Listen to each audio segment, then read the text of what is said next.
بسم الله الرحمن الرحيم. السلام عليكم ورحمة الله وبركاته. أهلا بيكم في فيديو جديد. النهاردة هنتعلم مع بعض أسهل وأسرع طريقة لعمايل الزبدة البلدي في البيت. ده نفس الطعم الأصيل اللي كلنا بنحبه، مش بس أوفر لكن كمان أنضف وأضمن. بس تابعوا معايا الفيديو للنهاية عشان تشوفوا كل الخطوات بالتفاصيل. بسم الله، توكلنا على الله. كده احنا جبنا الزبدة قدام حضراتكم اهي. الزبدة يا جماعة بنشيلها من السنة للسنة. طبعا في شهر طوبة بنجيب الزبدة كويسة في شهر طوبة. بقية الشهور هي كويسة وكل حاجة، بس أحسن حاجة بتبقى في شهر طوبة. أنا عن نفسي ما بخزنش الزبدة غير من السنة للسنة في شهر طوبة، تبقى أحلى حاجة، لأن الجواميس والبقر بياكلوا بقى البرسيم والذرة والحاجات الخضرا دي، فالزبدة بتبقى جميلة شهر طوبة.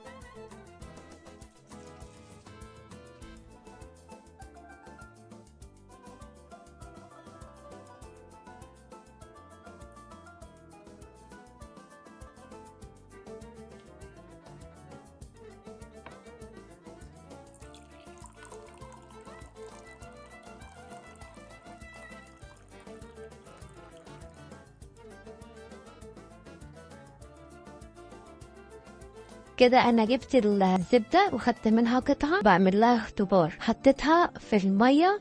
طبعا الزبدة لما تعكر كده في الكوباية تبقى الزبدة دي نمرة واحد.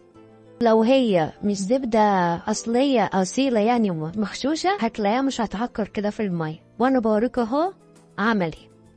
يعني متعمل كده تبقى دي زبدة كويس، ما عملتش كده تبقى دي زبدة مغشوشة. غش السمنة كتير طبعا، اللي هي السمنة البلدي أو البقري.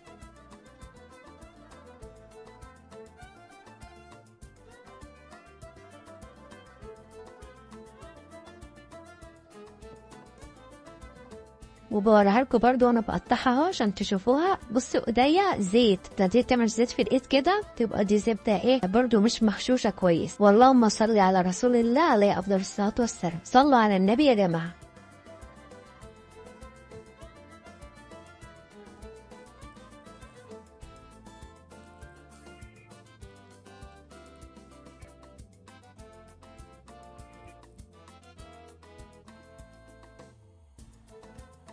كده انا بحط الزبده في الحله عشان اسيحها. لازم تبقى درجه الحراره عاليه في الاول، وايدينا فيها نقلب على طول عشان ما تشطش مننا. تعالوا بقى اقول لكم فوائد الزبده. فيها فيتامينات، فيتامين الف، فيتامين د، وفيها احماض دهنيه بتقوي الجهاز الهضمي وتحسن صحه الدماغ، لأنها غنية بالكوليسترول الصحي مش الضار يا جماعة. وفيها مضادات أكسدة وبتحسن من صحة الجلد والشعر، ومصدر للطاقة سريع ونضيف.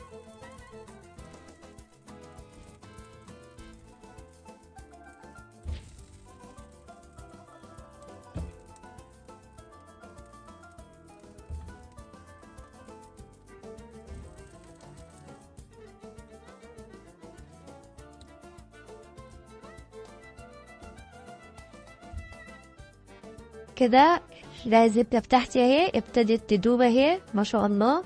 اللهم صل على النبي. حلوة نضيفة وجميلة ومضمونة في البيت. نعمل حاجتنا بايدينا في البيت وما نجيبش سمنة من الشارع يا جماعة، عشان بتبقى مغشوشة وفيها حاجات ضارة وبتجيب الكوليسترول الضار للجسم. دي انضف حاجة.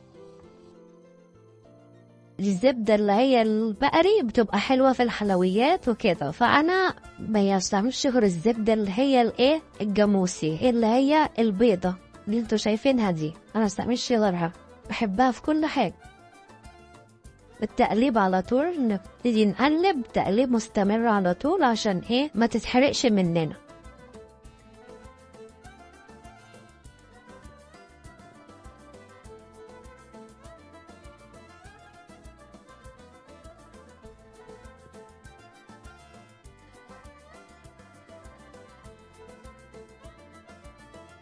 كده بقلب من تحت، يعني بقلب جامد من تحت علشان ما تلزقش مني المرتة بتاعت السمنة، تتحرق مني.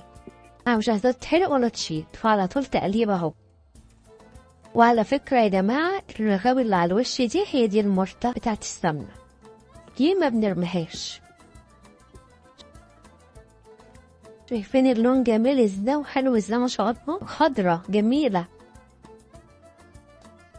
ما تنسوناش بقى في اللايكات والدعاء، واعملوا اشتراك في القناة واعملوا لايكات كتير، وكل سنة وانتم طيبين.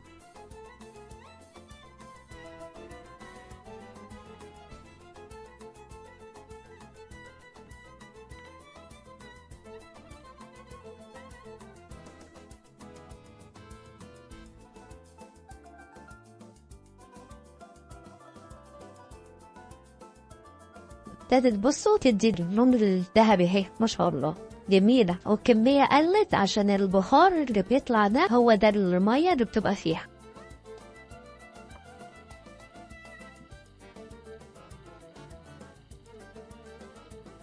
اللهم صل على النبي. اقعد اقلب كده كتير يا جماعة، ومسيبهاش لحظة لان انا لو سبتها هتفور. وفي الاول بعلي النار وبعد كده بوطي النار شمعة عشان ما تفرش مني على البوتاجاز، بهدل الدنيا وممكن تحرقني انا كمان. خلي بالنا انا ما سبتهاش لحظه من ساعه ما حطيتها في الحله وانا واقفه كده اقلب. المرته اهي ابتدت تبان اهي، بدت تمشي في الجناب اهي، او انتوا شايفين حضراتكم المرته باينه في الجناب الحله اهي. ما بجيبهاش تاني واحطها في الحله، بسيبها كده في الجناب. هي كده تعتبر خلصت الحمد لله، تمت بنجاح. وانا هسيبها بقى لحد ما تهدى وبعد كده هعبيها. طبعا بتعيش من السنة للسنة وبستعملها في كل حاجة.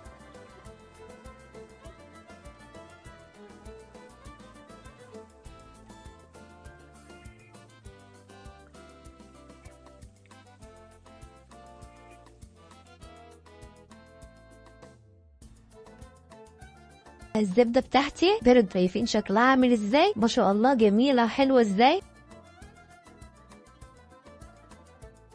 احنا بقى بعبيها في العلب. في ناس عندها بقى برطمانات ازاز تحبيها برطمانات ازاز، انا بعبيها في العلب والبلاستيك بتاعها مخصوص للتخزين اللي هو رقم 5 عشان انا بحطها في الفريزر. لكن انتوا لو مش هتحفظوها زي في الفريزر يبقى حطها في برطمانات ازاز احسن لو هتحطها في التلاجة، لكن انا بحطها في الفريزر.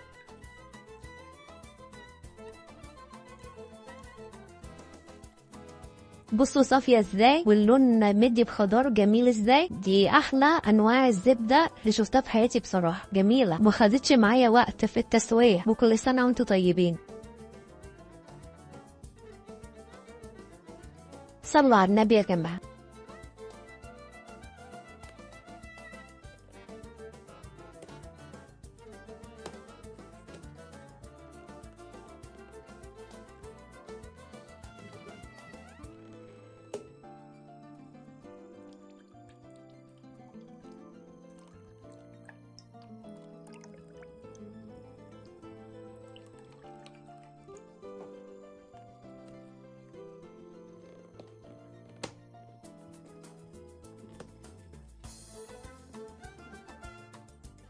دي بقى المرتة اللي بقت من السمن، برضو باخدها اشيلها في علب بستعملها في المش يا جماعه، وان شاء الله هبقى اوريها لكم في المش. دي الاملاح اللي بتبقى في الزبده، طعمها مالح شويه بس كلنا بنحبها وبناكلها كده سندوتشات، حاجه بتفتح النفس جنب الاكل. وممكن لو هي كتير باخدها احطها في المش. شوفين المرتة بتاعتها حلوه ازاي، جميله. كل اللي كل منها قال لي تحفه بصراحه.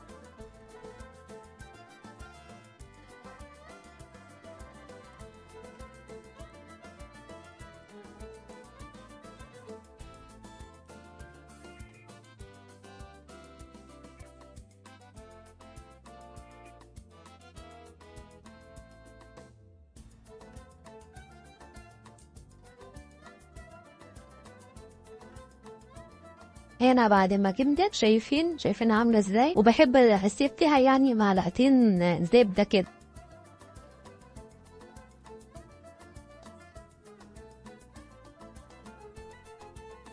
ودي الزبده يا جماعه بعد ما جمدت.